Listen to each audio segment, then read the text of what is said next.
Israel में मंगलवार का सूरज निकलने के साथ आग उगलती मिसाइल आधम की। हूथी लड़ाकों ने फिर इजराइल को दहलाया है। कुल मिलाकर कहें तो ये एक ऐसे युद्ध का विस्तार है जिसकी जद में ईरान भी आ गया है। लेकिन फिलहाल इजराइल उस कमांडर के सफाए में जुट गया है जिसने ईरान की खातिर नेतन्याहू आर्मी को परेशान कर रखा है। अब्दुल मलिक बदरुद्दीन अल हूथी इजराइल का दुश्मन नंबर 1 है, जिसका सिर काट लेने की धमकी इजराइल ने दी है। हूथी फाइटर्स के टॉप कमांडर का खात्मा इजराइल ठीक उसी अंदाज में करने की वार्निंग दे रहा है जैसे हमास के चीफ हानिया और सिनवार का किया गया। हूथी की लाइफलाइन कट करने का पूरा प्लान इजराइल ने बना लिया है।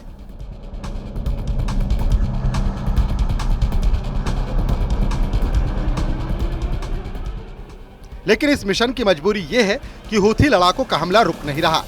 मिसाइल वही फिलिस्तीन 2 है। कभी दक्षिणी इजराइल तो कभी सेंट्रल इजराइल में मिसाइल अटैक के अलर्ट का सायरन बज रहा है। हूथी फाइटर्स यमन में बैठकर तेल अवीव तक बारूद की बौछार कर रहे हैं। इजराइल हूथी के एक रॉकेट को मारता है तो बादल में 10 रॉकेट आसमान में दिखने लगते हैं। यह युद्ध अब हमास और हिजबुल्लाह से भी ज्यादा विस्फोटक हो चुका है। मंगलवार की सुबह हूथी फाइटर्स ने इजराइल पर जो मिसाइल दागी थी उसे इजराइल में घुसने से पहले ही मार गिराने का दावा नेतन्याहू आर्मी ने किया है। इसे लेकर कुछ तस्वीरें इजराइल के हमले के बाद धुआं हुई हूथी मिसाइल की भी सामने आई हैं। इस हमले के बाद जानकारी के मुताबिक हूथी के मिसाइल अटैक में किसी तरह के जान माल के नुकसान की खबर नहीं है। हालांकि इजराइल की आपातकालीन मेडिकल सेवा मेगन डेविड एडोम ने बताया कि पैरामेडिक्स ने 20 से ज्यादा लोगों को मेडिकल सहायता दी है। बताया ये भी गया है कि मिसाइल हमले के अलर्ट पर जो सायरन बजा उससे ज्यादातर लोग शेल्टर में छिप गए, जिससे मिसाइल तबाही को टाला जा सका है। लेकिन दूसरी तरफ हूथी के मिसाइल हमले से भड़के इजराइल के रक्षा मंत्री इजराइल कॉटेज ने हूथी को पूरी तरह बर्बाद कर डालने तक हवाई हमले जारी रखने का ऐलान कर दिया है। हालांकि इससे पहले भी हूथी फाइटर्स से नेतन्याहू पहले ही आर पार के युद्ध का ऐलान कर चुके हैं। उधर मोसाद चीफ ने भी हूथी फाइटर्स के सफाए को टॉप पर रखा है।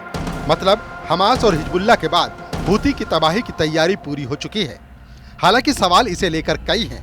मसलन क्या इजराइल के लिए अब्दुल मलिक हूथी को निशाना बनाना आसान है? क्या हानिया और नसरल्लाह की तरह घर में घुसकर इजराइल हूथी चीफ को हलाक करेगा? इजराइल को ललकार कर हमले करने वाले हूथी लड़ाके जब अमेरिका से नहीं डरते तो क्या नेतन्याहू इन्हें काबू कर पाएंगे? सवाल ये भी है कि हमास और हिजबुल्लाह से कितना पावरफुल है हूथी। तो जान लीजिए कि हूथी फाइटर्स को ईरान का रॉकेटबाज कहा जाता है। ये शिया मुसलमानों का लड़ाका ग्रुप है और मिडिल ईस्ट आई की रिपोर्ट के मुताबिक हूथी फाइटर ग्रुप यमन के हूथी आंदोलन के दौर में 1990 में बना था। यमन के राष्ट्रपति अली अब्दुल्ला सालेह के खिलाफ हुसैन अल हूथी ने विद्रोह किया था। साल 2004 में एक हमले में सालेह की मौत हो गई, जिसके बाद उनके भाई अब्दुल मलिक अल हूथी सुप्रीम लीडर बने और फिर 2015 में हूथी फाइटर्स ने यमन की हादी सरकार को उखाड़ फेंका और राजधानी सना पर कब्जा कर लिया। जानकारी और भी है जिसके मुताबिक यमन के गृह युद्ध में सऊदी अरब ने संयुक्त सेना के साथ हूथी विद्रोहियों से युद्ध लड़ा, जिसमें अमेरिका भी उतरा। लेकिन लंबी चली लड़ाई के बाद भी हूथी विद्रोहियों ने हथियार नहीं डाले। अब्दुल मलिक हूथी ने ईरान के दम से लाल सागर में दुनिया की महाशक्तियों से मोर्चा लिया था।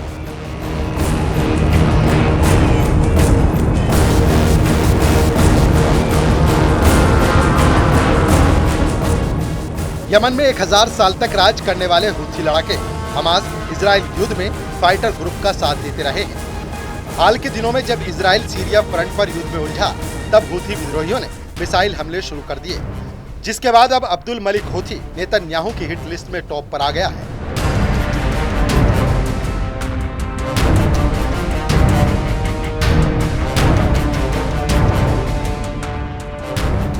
लेकिन अब्दुल मलिक हूथी को मार गिराना इजराइल के मिशन इम्पॉसिबल से कम नहीं है, क्योंकि अब्दुल मलिक हूथी कभी सामने नहीं आता है। अब्दुल मलिक हूथी कब किस लोकेशन पर है इसकी डिटेल भी सीक्रेट रखी जाती है। अब्दुल मलिक हूथी हर वक्त आत्मघाती सिक्योरिटी फोर्स से घिरा रहता है। Abdul Malik Houthi fighter groups को मैसेज भी रिकॉर्डेड वीडियो मैसेज से देता है।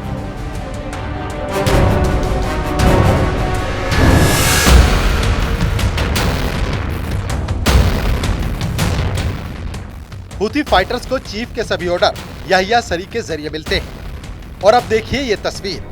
ये बात बात पर लाल टोपी पहनकर अमेरिका और इजराइल को धमकाने वाला ये याहिया सरी है। माना जा रहा है कि यही अब ईरान का नया याहिया साबित होगा, जो इजराइल और अमेरिका दोनों के लिए सिरदर्द बन सकता है। वैसे हूथी फाइटर्स ने लाल सागर में जब से अमेरिका के जंगी जेट को मार गिराने का दावा किया है, वो खुद को अजय समझने लगे हैं।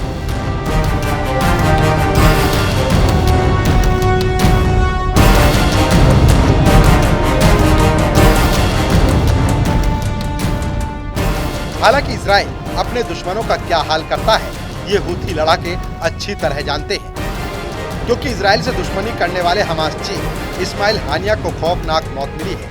इजराइल से दुश्मनी निभाते निभाते हिजबुल्लाह सरगना नसरल्लाह के भी चीथड़े उड़ चुके हैं। इतना ही नहीं, इजराइल से दुश्मनी निभाने वाले याहिया सिनवार को नेतन्याहू ने उनकी सुरंग में घुसकर ढेर कर दिया गया है।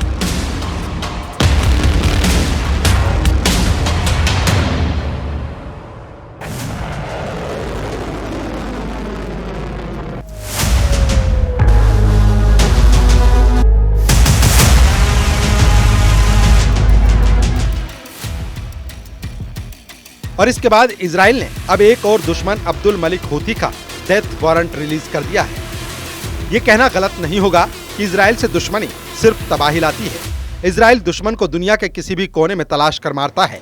इतिहास गवाह है, इजराइल ने जब भी दुश्मन का सफाया किया है तो मुल्कों की चूलें हिल गई हैं। इसीलिए कहा जा रहा है कि अब्दुल मलिक हूथी का मौत से सामना किसी भी दिन हो सकता है।